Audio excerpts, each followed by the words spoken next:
Y ahora sí, nuevamente gracias por acompañarnos y sintonizarnos por aquí en Facebook Live, el programa Directo al Punto. Soy Adaitza Cortés y hoy tenemos una edición especial que le habíamos hablado de que los jueves son internacionales y que siempre que tengamos un tema puntual importante lo vamos a traer. Y para eso pues nos acompaña por aquí Noel Leal desde Venezuela. Saludos.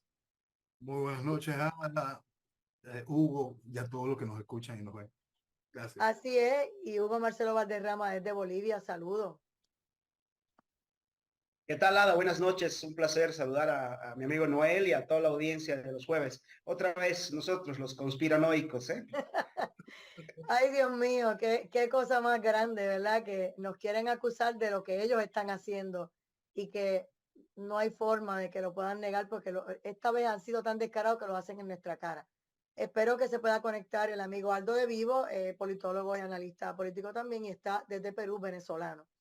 El tema de hoy es que Venezuela no es Argentina, no hay elecciones en tiranía y obviamente basado el triunfo tan grande que tuvo Javier Milei en Argentina, ¿qué significa eso para Venezuela? Porque hemos estado hablando de lo que piensan en estos días Brasil, que dicen que es la esperanza, en Colombia y otra gente, pero yo no estoy tan segura de lo que vaya a pasar porque él tiene 5 años para hacerlo, pero en su primera visita a los Estados Unidos, inmediatamente Biden dijo, no lo puedo recibir y lo refirió a otro personal. Así que el hombre que quiere americanizar, ¿verdad? Y que quiere dolarizar la Argentina y demás, es rechazado por donde se supone que le estén dando la mano.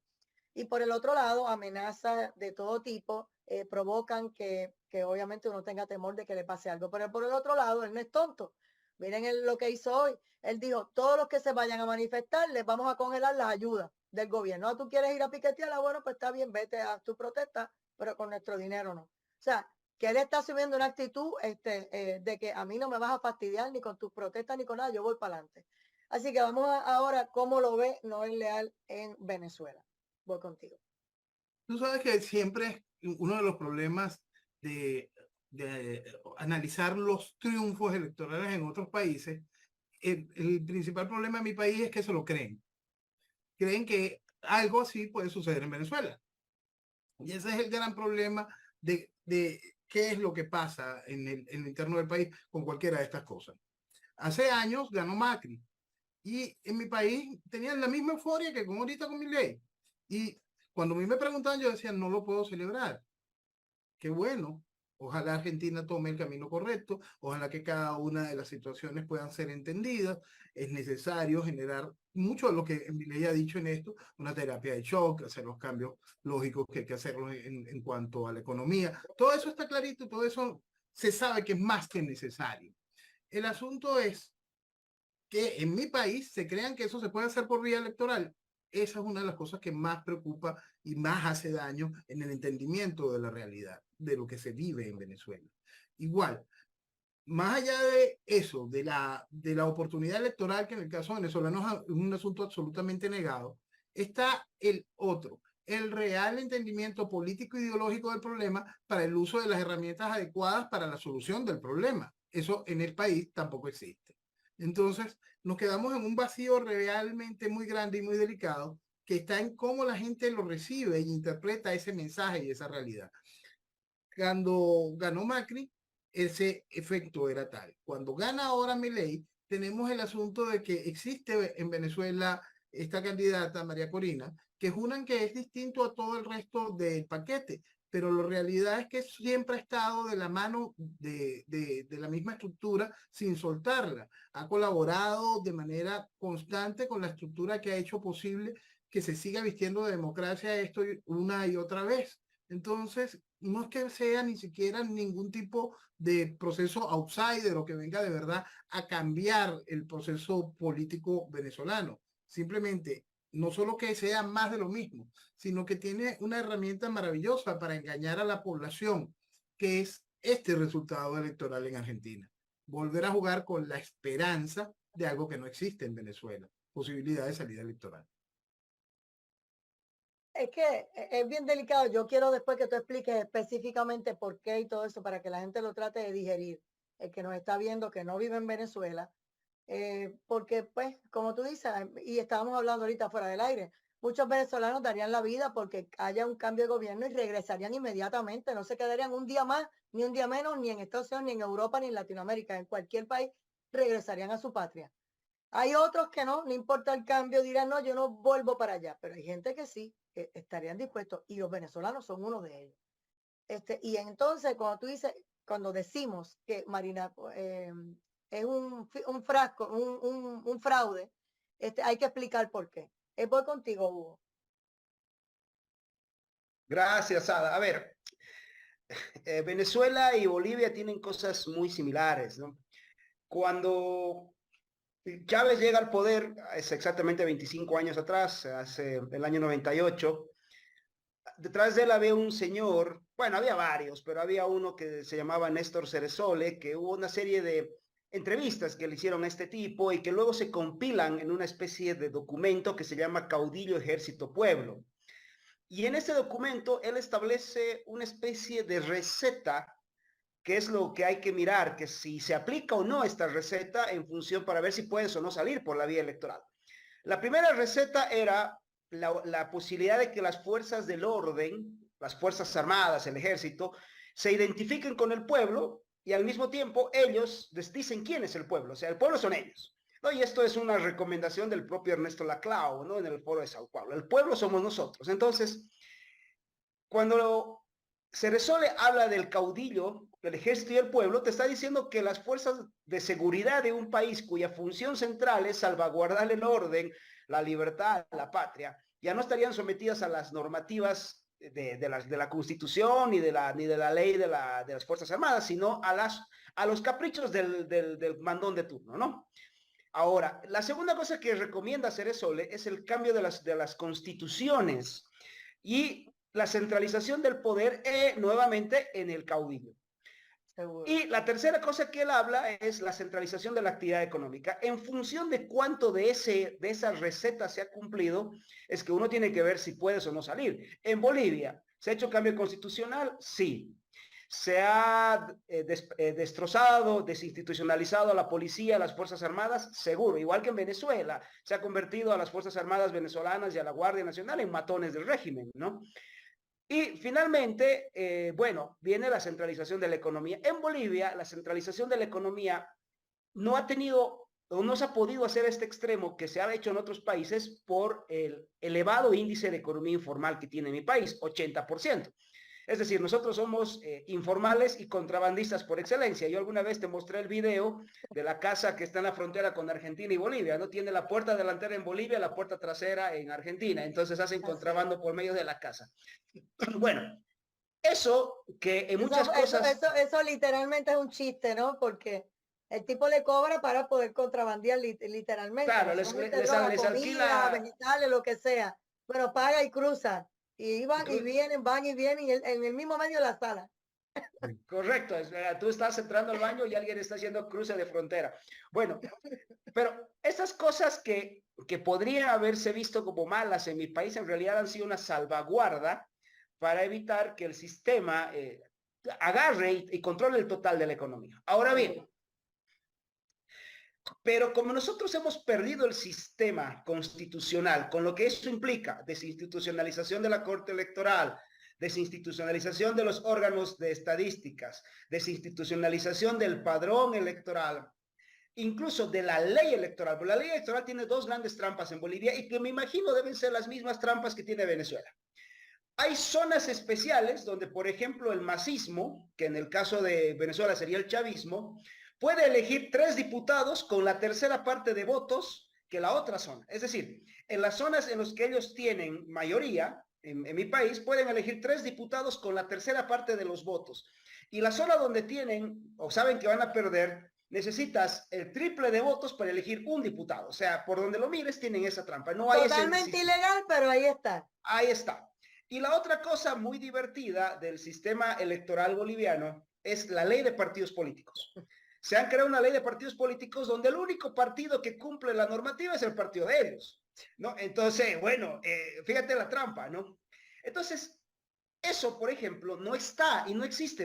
En Argentina no han podido hacer eso. A ver, los Kirchner, que han prestado todo su aparato económico, etcétera. Primero que no han podido modificar la Constitución. La Constitución de Argentina evidentemente tiene cierta institucionalidad todavía. La han rodeado de leyes malas, sí, claro, y eso es lo que decía ayer Javier cuando lanzaba su decreto, ¿no? Hay 300 y pico leyes que hay que sacar, pero no han podido hacer un cambio constitucional. Y la otra es que las Fuerzas Armadas en Argentina se han mantenido leales a la institucionalidad, no al caudillo. Y eso da cierta ventaja. Y también la ventaja de que el sistema electoral ha probado ser limpio junto con el sistema de justicia. Entonces, ¿por qué no se podría dar un Milei en Bolivia? Porque, bueno, todo lo que te he contado. Y además que seguramente lo citarían al piso 15 de alguna oficina y lo suicidan egoístamente, ¿no? Hay un suicidio egoísta. Sí, no, todo comienza en los pisos 15 allá en Bolivia. Entonces, Noel, cuando decimos el fraude de Corina y la persona que la rodean, entonces de momento tú ves que dicen, no, arrestaron a todos los que estaban en el grupo de ella, pobrecita, esto y lo otro. ¿De qué estamos hablando, Noel? De teatro. Eso que hablaba Hugo de la manipulación de las circunscripciones es lo que se conoce como el gerrymandering, las circunscripciones en salamandra. Y eso hace posible todos esos cambios. Tengo una circunscripción electoral donde tengo una minoría, entonces lo pongo mucho más difícil para la elección, y donde tengo la posibilidad de ganar, obtengo muchísimos más diputados. Eso aquí está regado en todas las circunscripciones electorales de Venezuela, muy a favor del chavismo. Y eso está muy bien estructurado desde hace muchísimo tiempo. Igual que cada una de los fraudes electorales, porque cuando nosotros hablamos del fraude electoral venezolano, nosotros tenemos que entender que es un pulpo, son muchísimos tentáculos lo que tiene el fraude, la parte electrónica, la parte de la transmisión de data, la sumatoria, el mismo poder económico del Estado y la oposición. El principal tentáculo con el que ha contado el chavismo es con el colaboracionismo opositor. ¿Qué oposición? ¿Cuál oposición? Mira, lamentablemente es la oposición la cual la sociedad ha respaldado. Fíjate, yo vengo explicando desde el año 2002 todo con una sola frase. Yo quiero salir del chavismo, pero la oposición no me deja. Es decir, no hubiese habido aquí un Rosales, un Capriles, un Leopoldo o una María Corina sin la gente, que es el verdadero cuerpo opositor, que de por sí es antichavista. ¿Cómo no? No quiere nada que ver con el chavismo, no quiere nada que ver con Maduro, pero cree que estos personajes que lo han llevado al matadero electoral una y otra vez, van a darle la alternativa a la salida del problema. Por eso es que, ¿qué es María Corina hoy? Parte del mismo teatro que era Rosales, que era Capriles, que era Leopoldo y que han sido todos. Y serán todos a los que jueguen al proceso electoral. Yo lo definía de una manera muy particular para poderlo entender. Aquí llega hoy un personaje, fíjate que voy a colocarte un personaje diseñado por mí. Este personaje viene con la visión política de estructura de nación, de generación de nación, entendiendo que lo que tiene son ruinas de Lee Kuan Yew, quien creó a Singapur. Tiene con la visión económica de desarrollo de una mezcla de Thatcher y Reagan. Viene con la visión de orden y amor de la nación de lo que fue un dictador venezolano como Marcos Pérez Jiménez. Viene con el entendimiento nacional de cómo funciona una sociedad del otro gran dictador venezolano que fue Juan Vicente Gómez, que logró unificar el país, que era simplemente un desastre después de nuestra guerra civil. Viene esa persona con todo eso y se lanza y tiene en mí un enemigo. ¿Por qué? Porque lo que le está es mintiendo al país, porque es inviable la situación electoral. Y ese es el primer punto que tiene que entender el venezolano y sobre todo entenderlo afuera. Cuando tú pierdes como país las posibilidades de ejercer un mínimo de balance en el Estado de Derecho, cuando todos los poderes están usurpados por el proceso revolucionario o cuando el proceso revolucionario tiene control en poderes tan importantes como el judicial y por supuesto el control del ejecutivo, es ridículo plantearse, absolutamente ridículo plantearse salidas electorales de estos procesos revolucionarios. Por eso es que lo primero que hay que entender dentro de todo este asunto es cuál es la realidad que tú estás viviendo, cuál es la realidad de esa penetración del aparato revolucionario en el Estado, para entender que cualquiera que te ofrezca algo contrario a la extracción de la tiranía simplemente está siendo cómplice de la tiranía. Entonces, ahí es que entramos en el punto. ¿Y qué hacemos? porque yo veo que Chile está resistiendo, le ha dicho 2 veces que no a Boris, al cambio de la constitución, no la vas a tocar y no te lo vamos a permitir. Vemos que en Colombia la gente está en las calles forzando, ¿verdad? Y presionando. Y él está haciendo cambios y haciendo y deshaciendo también. Y han aparecido mucha gente muerta, policía y diferentes, ¿verdad? Diputados, diferentes. Pero la gente está resistiendo. En Brasil hay un poco, cuando los escuché hablando de brazos caídos, están bien desmoralizados, porque allí el Tribunal Electoral y el Supremo y todo eso, pues los ha destrozado. Tan es así que dicen que el día que hicieron esa protesta bien grande de millones de personas en la calle, ellos le dijeron, mira, muévanse por aquí y váyanse aquí a tranquilos, que no le va a pasar nada. Y esas 1.200 personas que entraron a ese coliseo como para evitar el vorágine fueron a los que ellos arrestaron, le sometieron cargo y los metieron presos por la supuesta insurrección y demás en contra de Lula. Así que esos 1.200 infelices son los que están pagando, ¿verdad? Los platos rotos, donde todo el país quería lo mismo que esos 1.200 que sencillamente se estaban refugiando allí para pasar la noche y terminaron encarcelados.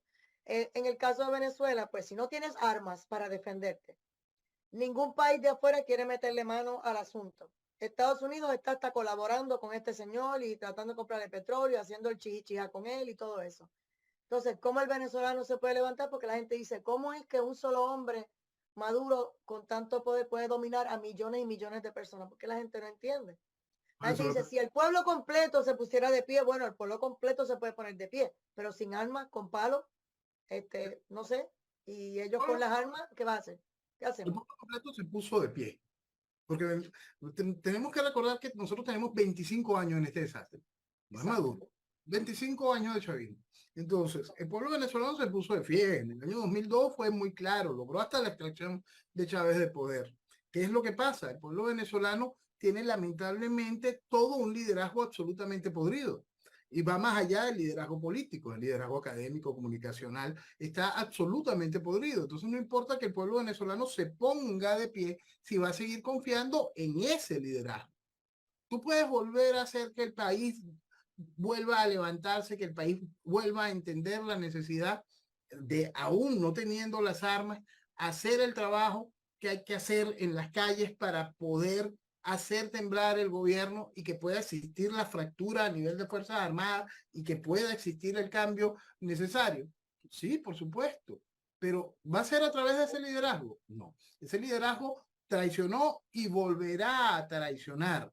Ese liderazgo no puede hacer otra cosa que no sea mantener a flote a la tiranía. Ese liderazgo trabaja, comulga ideológicamente con la tiranía, tiene deudas con la tiranía. Por lo tanto, no ellos lo primero que buscan es el mantenimiento de la tiranía. Para ellos están absolutamente conscientes, nuestro liderazgo político tradicional está absolutamente consciente que de haber algún tipo de cambio, ellos también serían barridos junto con la tiranía. Entonces, para que un país como Venezuela, en la situación que tiene Venezuela, que el principal cinturón de seguridad que tiene el chavismo no es la Fuerza Armada, sino la oposición. Lo primero que tiene que comprender es que toda nuestra estructura dirigencial, y repito, más allá de la política, comunicacional toda, que ha sido partícipe en el convocar a la sociedad al matadero electoral una y otra vez, o es absolutamente cómplice o simplemente es inútil en el entendimiento político de la realidad. Yo quiero pensar que son cómplices, porque la gran mayoría de la dirigencia venezolana está graduada en las mejores universidades del mundo. La gran mayoría de la dirigencia venezolana tiene increíbles facultades de entendimiento de la realidad, pero simplemente se hacen los pendejos, porque una cosa es el pendejo y otra cosa son los que se hacen los pendejos para poder arriar pendejos. Y eso es lo que más se ve en Venezuela. Entonces, si nosotros... ¿Qué tú me dices de los que creían que Guaidó era un hombre de ley y orden y demás, y era otro buscón que se llevó dinero y paseó el mundo entero, viajó el mundo entero, en Europa, Estados Unidos, con buen billete, no trabaja, porque que yo sepa, no es de los que está en la calle trabajando sus 8 horas para luego dedicarse a la política? O sea, él ha vivido de la política y está muy bien, tú lo ves con su ropa y muy fino, ¿eh? O sea, que yo siempre he sido muy claro con respecto a eso. Yo creo que es prudente que mucha gente un porcentaje de la gente que se dedica a la política viva de la política. Yo no llego a ese extremo de que, sí, tú no trabajas. La política seria lleva dedicación. La política seria lleva muchísimo trabajo. Ahí es donde vamos. El hombre no trabajaba, pero tampoco lo vemos esforzándose por hacer nada. Ahí es donde voy. Por eso, pues Guaidó desde el principio era simplemente un payaso. ¿Por qué? Porque venía de esa Asamblea Nacional donde todo era porquería. Porque mi país, Guaidó simplemente es una excrescencia de toda la porquería que ya existía desde hace mucho tiempo. No es nada distinto a lo que había y hay hoy en la nación, en la estructura política. Y lo mismo era con Leopoldo López, y lo mismo era con Capriles, y lo mismo era con Rosales, y ha sido así todos estos 20 y pico de años. ¿Por qué? Porque no es gente que haya en ningún momento entendido el problema. Es gente que hoy está diciendo, el socialismo es un problema, pero estuviste de manitos agarradas con todos los miembros de la Internacional Socialista. Es gente que un día dice, no puede haber elecciones, y al día siguiente sí, vamos, voten por mí. Es gente que no tiene un mínimo de coherencia para el entendimiento del problema. Y entonces, cuando tú tienes una sociedad que sigue atendiendo a esa gente, lo único que tú tienes es la continuidad del problema. Cuando exista la ruptura, cuando sea la sociedad quien empiece a mirar para otro lado, a escuchar realmente otras voces y hacer su mea culpa. He sido usado, he sido un tonto útil durante todos estos años, pero eso es fundamental. Una sociedad que no hace su mea culpa va a volver a ser captada por los manipuladores, va a volver a ser utilizada. Entonces, por eso es tan importante el mea culpa, romper de verdad, generar una real ruptura con toda la estructura que le ha hecho daño al país. Hugo, eso es lo que venimos hablando nosotros hace años aquí en Directo al Punto. Muchos venezolanos y gente de Latinoamérica y de otros países como Cuba y a veces llegan a Estados Unidos y se unen al Partido Demócrata. E igual se comportan, si van a Europa, van a donde quiera y quieren ser tratados como en los países de donde salieron y de donde no quieren aprender cuando van a otro lugar. No van a asimilarse y aprender cómo mejorar, sino quieren estar en el mismo tumbado. Entonces es bien difícil. Lo mismo ha pasado, como tú dices, en tu país, de que mucha gente no está de acuerdo con lo que están viviendo, pero les han inculcado el odio hacia los Estados Unidos, el odio hacia las libertades, hacia la Constitución y hacia lo que representa, ¿verdad? Este poder diferente. Y entonces dicen, no, pero es que para allá no se puede mirar. Y solamente van allá a buscar, no a aprender y a tratar de asimilarse. Entonces, por eso es que tú ves tanta gente y tú dices, pero ¿qué hace un venezolano o un cubano demócrata? Bueno, pues ahí están. Hugo. Mira, hay un detalle, y es lo que decía Noel, ¿no? Nosotros tenemos un serio problema de sociedades podridas. La principal crisis de nuestros países es una crisis de valores. Todo lo demás es consecuencia de eso.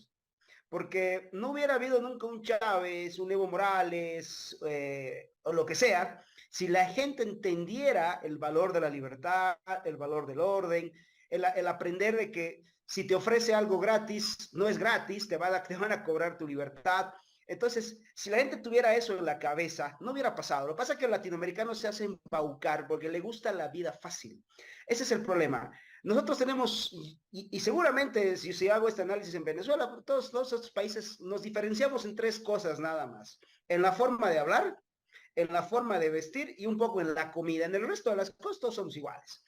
Fíjate, mi país está con más de 1000 presos políticos ahora, exiliados políticos, más de 200 presos políticos siendo torturados públicamente, porque además te muestran las torturas, ¿no? Los ponen en un juicio público y los ves todos demacrados. Mis amigos han sido torturados públicamente en medio de la ciudad que ellos han tenido que defender hace 4 años atrás. Pero tú ves una sociedad boliviana que está mirando que pase Año Nuevo para dedicarnos a la gran jarana boliviana, que es el carnaval. Entonces todo el mundo está esperando que llegue el carnaval. Entonces, obviamente hay una crisis de valores ahí. Y eso tiene mucho que ver por la idea esta de pan y circo. Cuando un pueblo se deja guiar por circo, a veces no hay pan, pero mejor si hay circo. Y eso es lo que está pasando acá. Ese es el problema. Y ese es el tema que se está exportando a Estados Unidos. ¿Por qué crees que Biden y los demócratas fomentan la llegada de norteamericanos, ya sea legal o ilegal? Porque, ojo, hay un detalle. De la administración Biden, desde que toma Biden el poder hace un par de años atrás, los requisitos migratorios se han puesto casi en cero. esto es casi en cero. O sea, antes por lo menos había ciertos requisitos para entrar de forma legal, ahora da lo mismo. O sea, puedes entrar ilegal o ilegal, o sea, no existe. Y es porque hay un proceso de destrucción de los Estados Unidos donde el Partido Demócrata participa y sabe muy bien que los hispanos van a llevar esta cultura del carnaval, me dedico a pedirle cosas al Estado y que les va a dar esa posibilidad de alimentar. En el fondo, lo que no se está entendiendo es que esta es una amenaza mundial. Y lo que hablábamos antes con Noel, antes de empezar el programa, el caso de Manuel Rocha, un embajador que ha estado agregado de negocios en la Argentina, de embajador en Bolivia de los Estados Unidos, agente cubano, ¿no?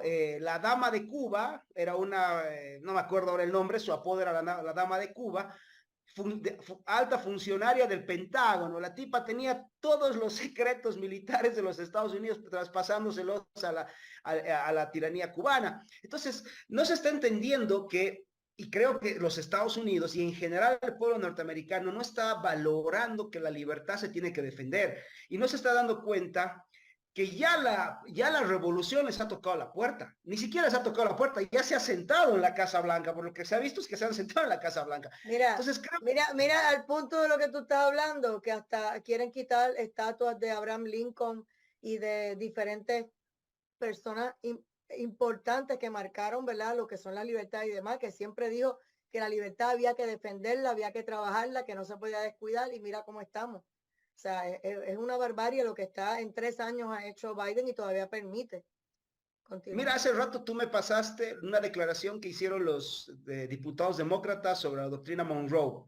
Correcto. Yo te dije, es exactamente las palabras más, palabras menos, lo que dijeron unos días antes de que Milei tome poder en Argentina, Evo Morales, Sergio Massa, algunos operadores del kirchnerismo. O sea, es que son coordinados. El tema es que después de la Guerra Fría, hemos pensado mucha gente que el socialismo se había terminado. No, el socialismo no se terminó. Se camufló de nombre, se vistió de otras cosas. Socialdemócrata y todos esos nombres.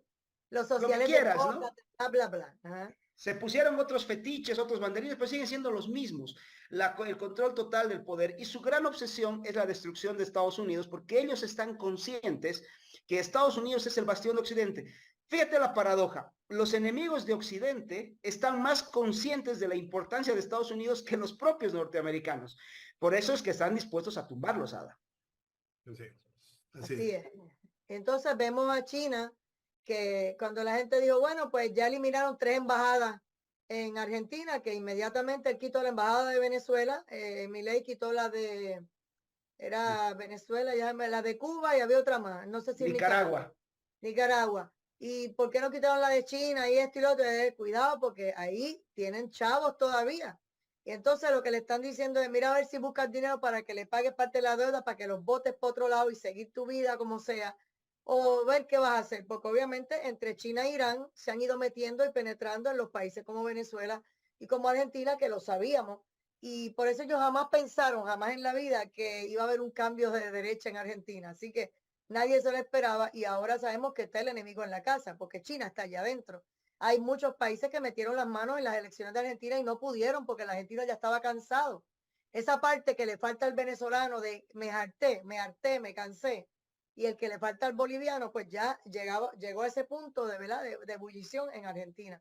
Pero ahora tiene a los enemigos adentro. No él.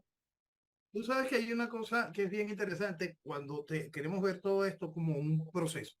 Tú sabes que cuando aquí se puso fin a la dictadura del general Marcos Pérez Jiménez en 1958, yo siempre he calificado que nosotros no vivimos, perdón, un proceso democrático, sino vivimos una pseudo democracia, una ficción de democracia, que todo ese proceso del 58 al 98 fue terminando de acabar o generando instituciones endebles de por sí. Hoy, si quieres tomar agua, lo que... hoy encontré un tuit del general Flynn.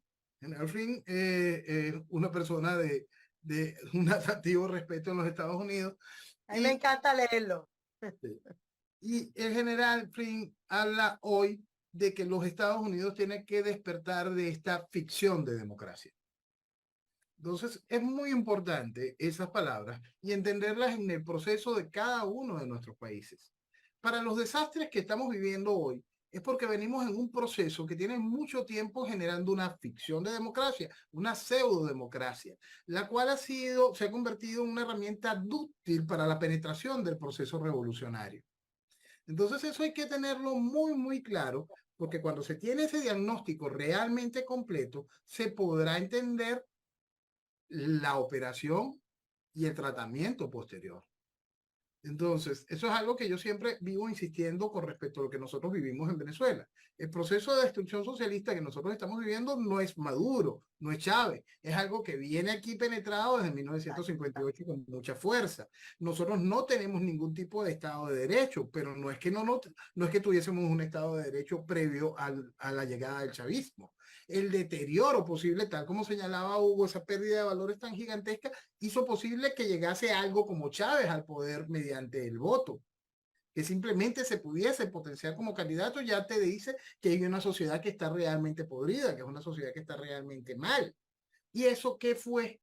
Mucho porque lo que se vivía era una ficción de democracia, porque la democracia tiene que tener también sus filtros, la democracia tiene que tener todo un espacio realmente para que lo que suba a la representación de la sociedad sea gente con capacidades, con valores, con visión de Estado y con amor patrio. Eso todo se rompió hace muchísimo tiempo. Entonces, que hoy el general Flynn utiliza esas palabras de ficción de la democracia con respecto a lo que es el modelo de democracia del mundo, es como para poner un ojo y una lupa muy, muy grande frente a la realidad que estamos viviendo. Mira, cuando empezaron los casos radicándose en contra de Donald Trump, la gente decía, no, es que Donald Trump es un corrupto, no, es que él es un malcriado, él es esto, es lo otro. Cuando empezaron a darse cuenta que la cosa iba muy seria, ¿no? Que ya era uno tras otro y todos salían bien y seguían y seguían y seguían. Lo último que hicieron fue el estado de Colorado, que lo saca de la papeleta por capricho. ¿Y qué pasa? Que la interpretación que hace el tribunal de esa sección 3 de la 14 enmienda al descalificar a Trump para ocupar el cargo es falsa. ¿Por qué? Porque en primer lugar Trump no ha sido acusado ni condenado de insurrección y el discurso del 6 de enero está protegido por la primera enmienda. Entonces, al aplicar esa sección y descalificarlo, pues viola los derechos legales, interfiere en el proceso electoral, está interfiriendo en todo el proceso de democracia y demás. Y obviamente esperamos que el Supremo derroque eso, pero entonces vemos cómo enviaron California en una carta al secretario de Estado a ver si ellas también podían radicar. Fíjate que entonces quieren uno detrás del otro, ¿ves? Porque después de Colorado entonces quiere otro y otro y otro para seguir creando caos y diciendo a la gente, mira, no lo van a escoger porque no te lo vamos a dejar llegar. O sea, y entonces ahí es donde tú dices, la gente estará preparada en Estados Unidos para velar los votos. Realmente, Noel, Hugo y a los que nos están sintonizando. Yo no estoy tan segura, lo están cogiendo muy relajado y Sí. se los van a hacer en la cara otra vez. Y eso está muy claro. Y tú sabes, aparte, otro personaje interesante de la política norteamericana, Newt Gingrich, hoy coloca un tuit precisamente con el asunto de Colorado y donde coloca él el acento en el ejemplo de la manipulación política para llevar a un país y convertir a los Estados Unidos en Venezuela. ¿Por qué? Porque el chavismo logró hacer de Venezuela el ejemplo de lo peor, el ejemplo de donde están todas las violaciones, todas las manipulaciones, todo el totalitarismo, todo lo podrido. Eso es lo que logró hacer el chavismo con Venezuela. Y eso es ese reflejo, leer ese tuit hoy de un hombre que es muy inteligente en el esquema del entendimiento y el movimiento político, te dice mucho de la realidad, de qué es lo que está pensando y cuáles son sus temores. Eso hay que entenderlo, todo el proceso revolucionario completo y sus objetivos. Hay mucha gente que está de pie, pero hay demasiados con el derecho al voto que están con una venda en los ojos. Ahora mismo, inclusive, Biden se atrevió a decir, el presidente de los Estados Unidos de América, que los bancos tenían que prestarle a las personas ilegales, porque si no, eso era discrimen. O sea, a ti que trabajas, que a veces tienes 2, 3 trabajos, el banco te dice que no a un préstamo, pues porque requiere una firma o una tercera por tu crédito, por lo que sea. Tú me estás diciendo que a personas ilegales que no tienen un trabajo seguro, que no se sabe si se van a mantener en ese país, ¿quién va a responder por ese préstamo? Dice, préstale dinero, obligado. O sea, Hugo Marcelo Valderrama. Mira, Ada, es algo que venimos hablando hace varios años, los días viernes y los jueves, ¿no? A los Estados Unidos se le está minando la institucionalidad cada día. O sea, hay dos pilares fundamentales que sostenían a los Estados Unidos como institución. La propia Constitución y el respeto a la propiedad privada. Ahora bien, por un lado se intenta minar la Constitución de los Estados Unidos, la obsesión demócrata por la aportación de armas, por la segunda enmienda, tiene que ver básicamente por dejar en un estado de indefensión al ciudadano norteamericano frente a un posible instauración de un régimen socialista. Eso lo tienen claro ellos. O sea, ellos saben que tienen que desarmar a la población para instaurar sus barbaridades, ¿no? Y la otra cuestión, Ada, es que y eso lo decía un premio Nobel de Economía, ¿no? La diferencia entre la civilización y la barbarie es el respeto a la propiedad privada. Y lo que están haciendo hoy Biden, por ejemplo, es el ingresar a los clubes de la barbarie. En mi país, por ejemplo, se da créditos por orden del gobierno a gente que no lo puede pagar. Y eso, si no hay nada más socialista, Ada, que regular el sistema de créditos, el sistema de precios, porque eso es una expropiación de la propiedad privada sin que se den cuenta. Porque te dicen, a ver, si yo voy a tu casa y te digo, te voy a quitar tu casa, a lo mejor te pones brava, pero si yo te invento, digo, ¿sabes qué? Te van a dar plata los bancos, porque si no son unos discriminadores con los pobres ilegales, etcétera. Bueno, te estoy haciendo lo mismo, me estoy metiendo con todo el ahorro del sistema financiero desde un criterio absolutamente político. Se está rompiendo la institucionalidad, pero volvemos a lo que te decía hace un rato. ¿Por qué se está haciendo esto? Porque los Estados Unidos se ha llenado de gente y lastimosamente mucho boliviano, mucho venezolano, mucho hispano en general, con valores podridos que van a los Estados Unidos no con un amor a la libertad, al orden y a la institución, sino bueno, a ver qué saco, la viveza criolla por sobre el trabajo duro, Ada, y eso es algo muy serio. Pero vamos más atrás, los Estados Unidos no se ha tomado, creo que el remanente fuerte, entre los que decía nuestro amigo hace rato, el autor de este libro que se llama La fe de una nación, que es muy buena, por ejemplo, este de Newt Gingrich, no se ha tomado en cuenta, Ada, que los Estados Unidos tiene que ser protegido y se están dejando. Mira, tienes a una Ocasio-Cortez, tienes a musulmanes en el Congreso, tienes a gente que detesta la Constitución americana en el Parlamento, en el Congreso norteamericano.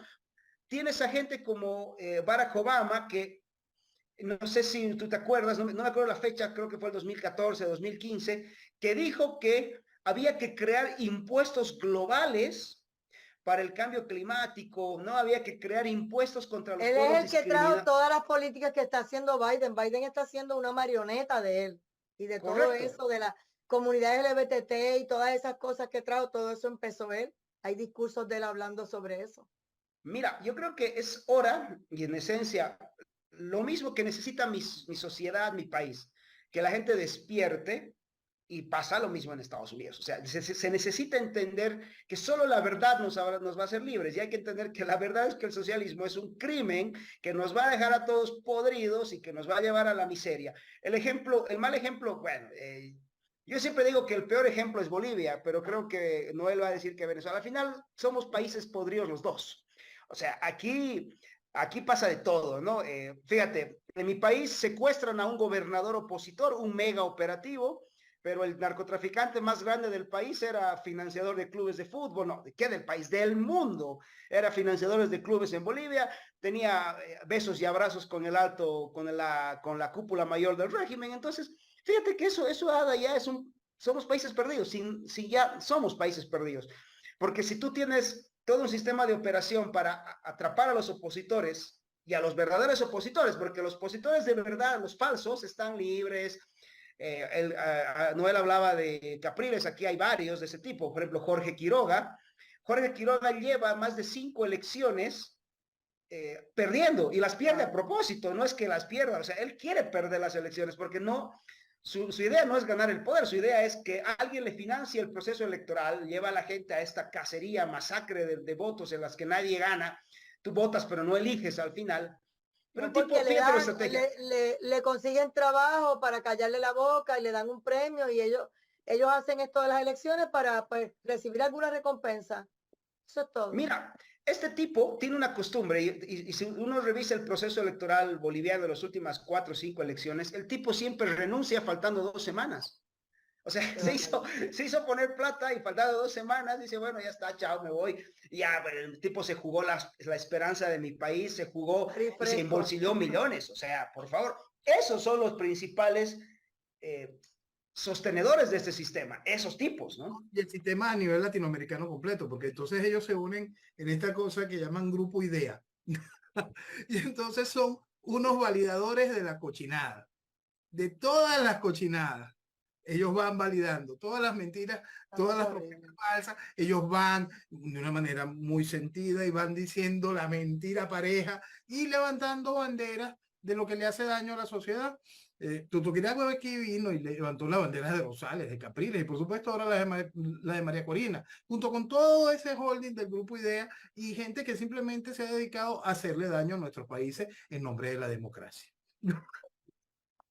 El problema de Venezuela yo lo veo bien cuesta arriba porque yo veo a la gente llegando a la frontera de Estados Unidos con unas actitudes también de que después de que lo que están viviendo llegan a exigir, no, yo quiero que me den porque como están viendo que en algunos estados le están dando un cheque de $2,000 al mes, le están poniendo un teléfono en la mano, tarjeta, le están dando residencia, dinero para comida y demás, pues ellos quieren llegar a ese mismo tumbado. Y antes, cuando llegaban a Estados Unidos, llegaban a buscar trabajo y a mejorar y a desarrollarse, a estudiar, a buscar dinero para estudio, para mis hijos. Y ahora no, es que todo el mundo quiere venir de mantenido. Y Estados Unidos eso no lo aguanta ni Europa ni Estados Unidos. Ya tú ves cómo están en Europa, en Francia, en Italia, ya no pueden más. Y ahora en algunos países que está llegando otra vez la derecha, como en los Países Bajos, Holanda y demás, ¿qué están haciendo? Repatriando por millones. Y en Italia están tratando de hacer lo mismo. O sea, se acabó el cuento este de que todo está bien y de pitches and cream, no. Porque también se dieron cuenta que en el asunto este de dejar permitir entrar personas que no son cristianos y que no son católicos ni iglesias protestantes que son musulmanes, ellos no vienen a asimilarse, ellos vienen a imponerse. Y entonces los tienen a todos estos lugares donde han ido de cabeza. Tú sabes que yo siempre insisto en que todo lo que hizo Chávez y todo lo que hace el chavismo es en pro de la destrucción de Venezuela y del venezolano. Cuando comenzó este gran desangrar humano que ha vivido Venezuela, tan increíblemente impresionante, por supuesto, lo primero que se fue era la casta profesional preparada que estaba buscando, viendo el desastre económico que se venía buscando sus oportunidades y fue esa que abrió las puertas y que fue muy bien recibida a nivel mundial. Seguro. Donde llegaban venezolanos se les abría las puertas de una manera muy, muy especial. Después fue llegando ya una masa menos preparada, pero con mucha capacidad de trabajo. Y todavía seguía siendo bien recibida y seguía siendo, porque estamos hablando de que son 25 años de destrucción, que cuando se habla de que hay 8 millones de venezolanos por fuera, es un número pequeño para la realidad es muy superior. Entonces, después viene la operación del chavismo, porque esto es una operación. Tú vienes y destruyes el país para poder tener esa masa que soltar y poder controlar el país. Pero cuando destruyes al individuo, lo que exportas es maldad. Lo que estás es exportando cáncer, lo que estás exportando esa enfermedad. Y es un individuo que ha sido destruido. Son 25 años envileciendo y embrutecimiento, sembrando embrutecimiento en un gran sector de la población. Entonces es un asunto programado, muy bien diseñado. Entonces, eso por supuesto ya le hace muchísimo daño al venezolano que está allá. Por eso destruyes a Venezuela y destruyes al venezolano. ¿Cómo se soluciona eso? ¿Cómo se soluciona eso? Desde el principio está en que la única manera de ponerle algún tipo de fin es en la extracción de la tiranía. Pero ¿qué está ofreciendo la candidata aquí? Un gran acuerdo nacional. Entonces, con todos los creadores del caos, vamos a volver a reunificarnos y ese sonido tan asqueroso a estafa, aparte de que es mentira, va haciendo que la sociedad se siga perdiendo norte. ¿Qué pretendía? ¿Qué acuerdo? ¿Qué acuerdo? Explícame. Explícale a los amigos que están sintonizando. ¿Cuál es el chiste de María Corina? ¿Cuál es el supuestamente acuerdo de él? del país. Mira, aquí hemos visto cosas tan aberrantes y como María Corina está en ese mismo holding, cuando el guiado, cuando Guaidó tuvo su supuesto interinato, aquí hubo un espectáculo un 30 de abril. Guaidó se fue con Leopoldo López al distribuidor de la Carlota y dijeron que tenían tomada la base militar de la Carlota. Mentira, estaban en la autopista, en un distribuidor de la autopista. Ellos estaban haciendo ahí su payasada. Y en ese momento, la oferta de Guaidó y Leopoldo López es que iban a trabajar con el que era presidente del Tribunal Supremo de Justicia, un criminal, un exconvicto que tenía ese cargo, y con Padrino López, quien ha sido el soporte y el control de las Fuerzas Armadas desde los últimos 3 años de Chávez hasta hoy. Entonces, eso era lo que se ofrecía como un gobierno de acuerdo nacional y de amplia base en una transición en nombre de Guaidó. Entonces, imagínate algo similar es lo que ofrece María Corina. Porque no hay otra cosa, porque lo único que puede ofrecer el chavismo es porquería. En el chavismo no hay nada que sea atractivo para el desarrollo de una nación, algo que sea probo, algo que busque de verdad el amor a la patria. No, lo único que hay es porquería. Entonces, ¿cuál es el ansia de venir a mezclarte con la porquería? Simplemente es mentirle a la sociedad. Simplemente es mentir de una manera asquerosa y descarada. Y eso es a lo que la sociedad tiene que despertar. Entender el tamaño de la cochinada para poder dejar atrás todo eso.